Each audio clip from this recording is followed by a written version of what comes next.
Hey guys, what's up, it's iFlynn here, and today I'm going to be showing you guys how to play Saryn because I'm getting a lot of questions on stream as to how I'm dealing so much damage with Saryn, which just kind of communicates to me that not a lot of people know how to play her, for whatever reason. I don't really know why, because in my opinion she's a pretty straightforward frame, but a lot of people seem to need her be explained, so that's what this video is for. So, Saryn is a damage dealer, right? First and foremost, that is mainly what she is. She has some of her abilities which buff up her damage in some ways, but you have to kind of look at Saryn as a really good DPS frame where the damage scales the more active you are with your abilities, right? So the longer your abilities are up, or your ability, to be more specific, the longer your ability is up, the more damage you're going to be dealing, which is really good because, you know, if you're going into a run where you're going to be staying for a long time, you're going to need damage that scales up, because the harder the enemies get to kill, the more damage you're going to need, right? So if your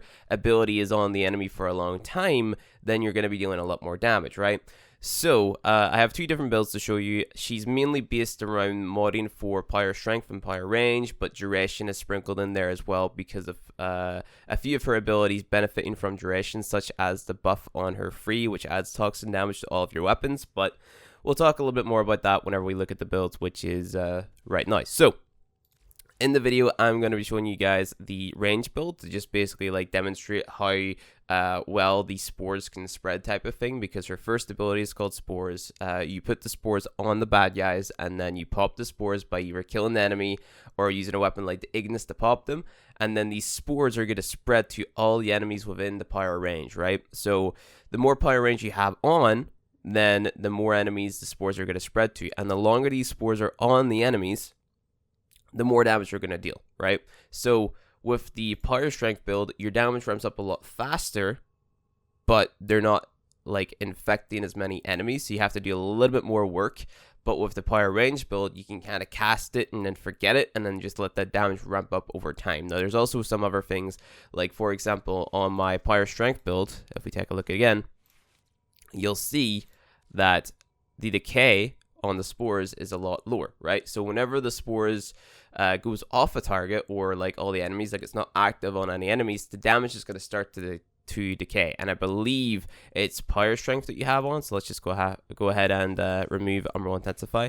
So yeah, the lower power strength you have, then the faster your spores decay, right? So you want to be modding for power strength to keep that decay rate up, which is why it's important. So like if you think about it, because the damage scales, like you'd think that, oh, I don't really need to necessarily mod for power strength, right? Because like my damage is going to scale up anyway. But if you're not modding for power strength, your damage is going to drop like a lot faster as well, if the spores happen to be removed for whatever reason, be it, for example, a nullifier bubble affects the enemies in some way, you know, that type of thing. So having a mixture of range, strength, and duration is kind of what you're going for. Like, these builds that I'm showing you aren't the be-all end-all. Like, you can do pretty much any build with Saryn as long as you're going in with like the right team setup. Like, for example, you could run a build that includes Blind Rage as long as you have an EV train in your squad, right? So it's really down to the team that you're using and what you're comfortable building for as well. So it's whatever. I'm just going to be using this range build in a defense mission to kind of demonstrate it, but yeah, so now that I've explained the mechanic of the one, you know, that's her spores, where you spread it and it deals more damage.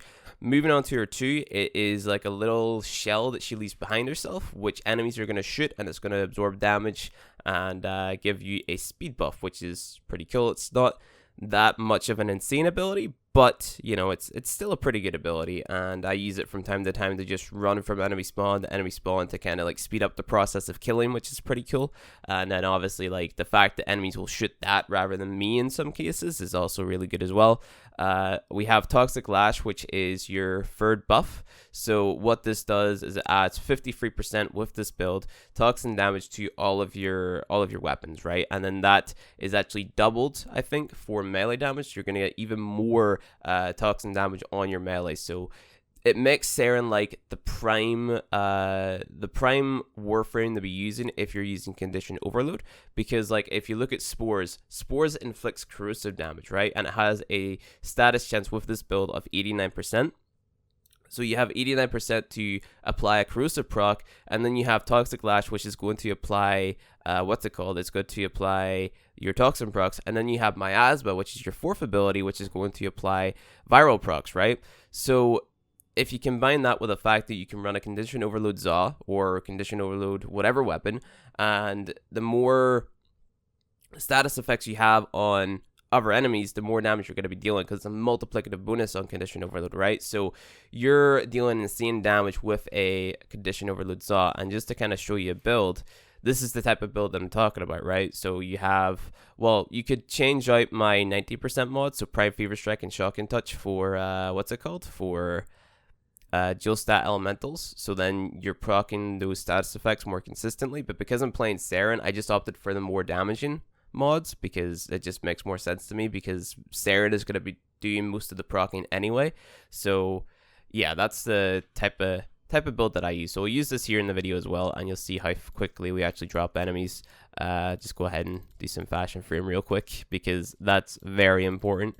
So yeah, I guess with it, we'll jump into a to avoid defense and kind of like show off the spore spreading mechanic, because that's really what you're here for. So we are using the range build, like I said. So this here one will ramp up the damage a lot faster, and it's just overall going to be more damaging. If you look at this, if you look at the stats, so you have like damage per second 642 on your viral, and then you have 64% toxin damage buff on your free, stuff like that.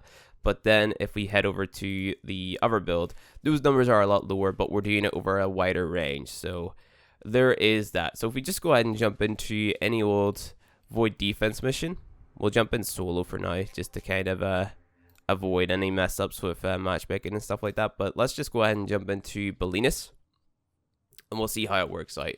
So I guess really with Saryn, keeping your energy up is very important. So having an EV Trin will definitely help out. Running Xeneric will help out as well.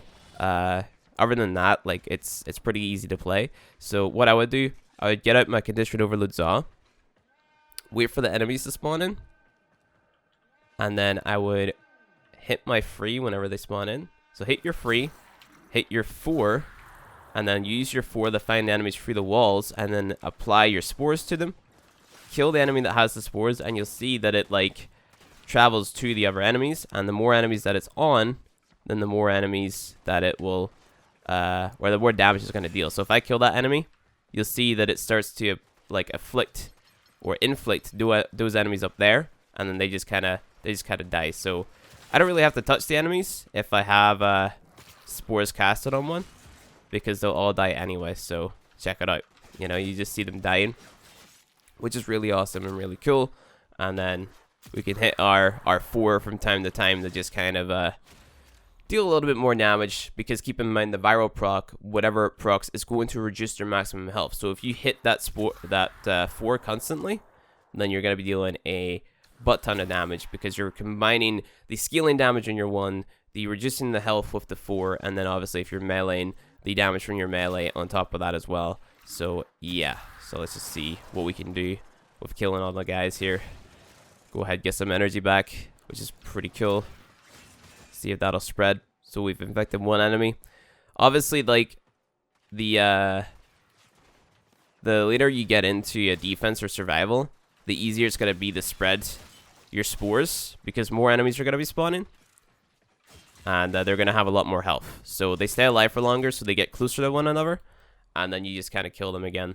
And yeah, that's pretty much it, really. So you can get to like really high waves with this build like extremely easy. Like if you're playing Saryn, if you're going into like a defense mission, and I don't know, you're just like the main DPS, you should be top damage until like, let's say we have 80 maybe.